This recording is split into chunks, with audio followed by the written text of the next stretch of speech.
Šalom, dragi moji gostje. Povejte, vas je trgovec služiš gnjavil? Ne? Še dobro, da ne. Pred kratkim smo videli, kako je tuj Daniel skupaj s 3 drugimi ujetniki pripeljan v Babilon, kjer so se leta in leta izobraževali v kraljevi šoli, dokler niso bili pripravljeni, da stopijo pred kralja in mu dokažejo, da so jim vredni služiti.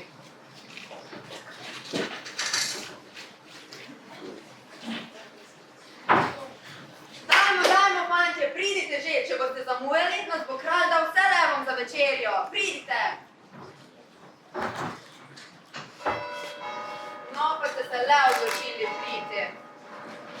Se opravičujemo, ampak smo se še zadnje trenutke pripravljali na kraljevo spraševanje, sicer bi bili veliko hitreje. Pozdravite našega kralja Nebukadnezarja.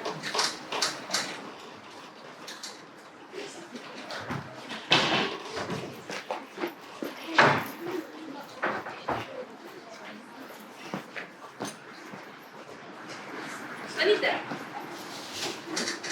Jakova, ti, ki si bil zadolžen zanje, poročaj mi o napredku.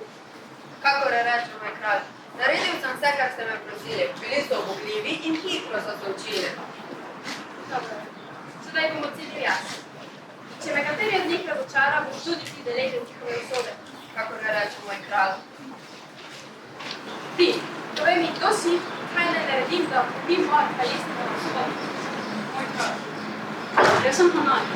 Na vzhodnem kraljestvu bi lahko zgradili še eno parko stavb in si postavili redno stražo, da bi v primeru napada prej ne bi bilo napada. Povej, kako ti je ime in kako naj omogočim večji vnos do prikupanja? Moje ime je Mišel. V severu bi lahko popravili ceste, da bi vozovi po njih hitreje potovali. Prav tako pa bi lahko na vzhodu naredili več patrulj, ki bi varovali pred razbojniki, ki sicer ropajo veliko popočnikov in trgovcev. Ti, povej, kdo si? Kaj naj storim, da bo moja vojska meni bolj odporna, močna in konkretna? Jaz sem Azarja. Skrbeti morate za vse potrebe brana, da bodo imeli dovolj vode, spanca in pa opremo. Seveda pa morajo vogati verjeti, da so vam potrebni in da bodo za vsako neposlušnost kaznovani. Ti, povej, kot je ime in kaj naj naredim, da bo moje kraljestvo največje na svetu in se ne bo nikoli končalo? Moje ime je Daniel. Veste, kralj, dolgoživost kraljestva ne bo prišla samo z nekimi ukazi. Treba je imeti potrpljenje in biti previden, za katerimi svetovalci se obkrožate. Poleg tega ne smete pozabiti, da vam je oblast dana od Boga.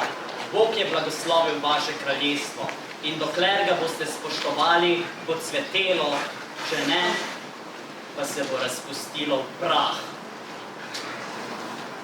Dobro si povedal, le zadnji del si daje izbis glave. Ti, ki si Izraelec, veruješ v drugega Boga kot jaz. A drugače ste pa dobro živajali. Dobro ste pravili, Jakova. Že sem hvala.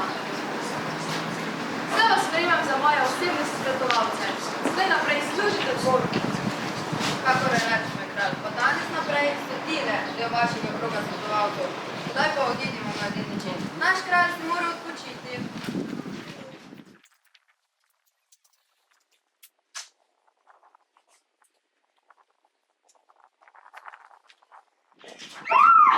Straža! Majka, Licar, takoj pokliči vse moje svetovalce. Kakor kažete. Komarki nahajate njen, Hanani, Mišel, Azarja, Kriška in kralj.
tine samo zato, da bi se prikopali do predpisane nagrade.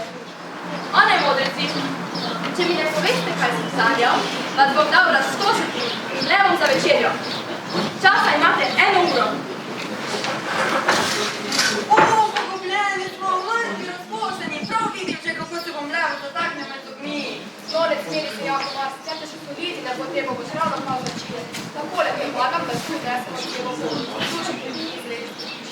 Imaš idejo? Seveda jo imam, kako pa mislim, da sem toliko let živel tukaj. Takole bomo naredili. Skupaj si bomo izmislili neke sanje, potem pa si bom jaz izmislil nasmata za njih in njegov kralj. Sanje se pa tudi tako ne spominja, zato ne bom vedel, ali je ali ni sanje tega. Čakaj. Torej, ti misliš, da bi bilo treba našega kralja zavajati? Vidi se, da si še mladi. Glej, če hočeš živeti, moraš tako. Torej praviš lagati? Pa kaj je s tabo, ali bi res rad umaral? Mi, štirje, ne bomo del teh vaših iger in splet. Kaj boš pa naredil? Nikako ne moreš vedeti, kar je menda kralj sanjal. Res je, jaz morda ne. Toda Bog, ki je te sanje položil našemu kralju v glavo, zagotovo pozna tudi njihov pomen. In nam ga tudi lahko razkrije, če ga bomo prosili zanje. In to lahko naredimo na en način, skozi molitev.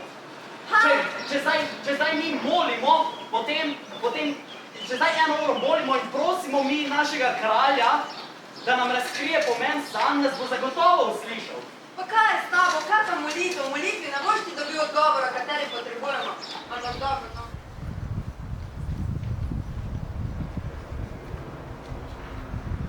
Vaše sanje in njihov pomen.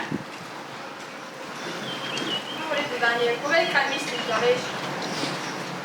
Moj kralj, v vaših sanjah ste videli kip, mogočen kip, ampak ne navaden kip.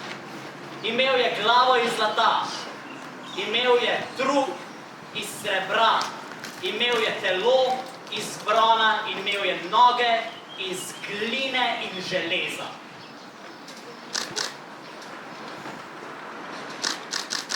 Ampak ta mogočen kip ni trajal večno.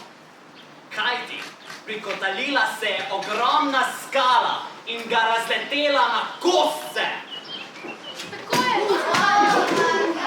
Tako je to sanjal, se daš spomniti. Povej, kaj to pomeni. Moj kralj, te sanje so povsem jasne. Bog vam je v teh sanjah razodel svojo veličino. Kajti, vaše kraljestvo je bilo dano od Boga in je zato zlato in veličastno in vsako drugo kraljestvo zatem, ki je človeško, torej srebrno, bronasto in iz železa, je šibkejše. In ta kraljestva bodo razpadla skozi čas, toda ne vaše, kajti vaše je bilo dano od Boga in je Božje in je zato večno. Slušaj, Daniel, tvoj Bog je vse to razdelil, kako mogoče to, da oddevaš?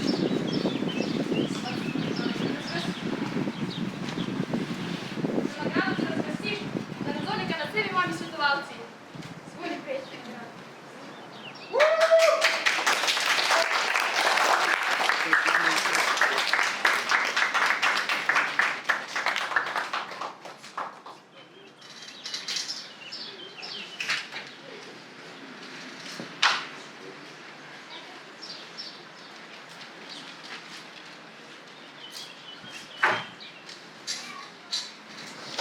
Tako je Daniel postal česen kraljevi zaupnik, kralj Nebukadnezar pa je vedno cenil Danielovo mnenje.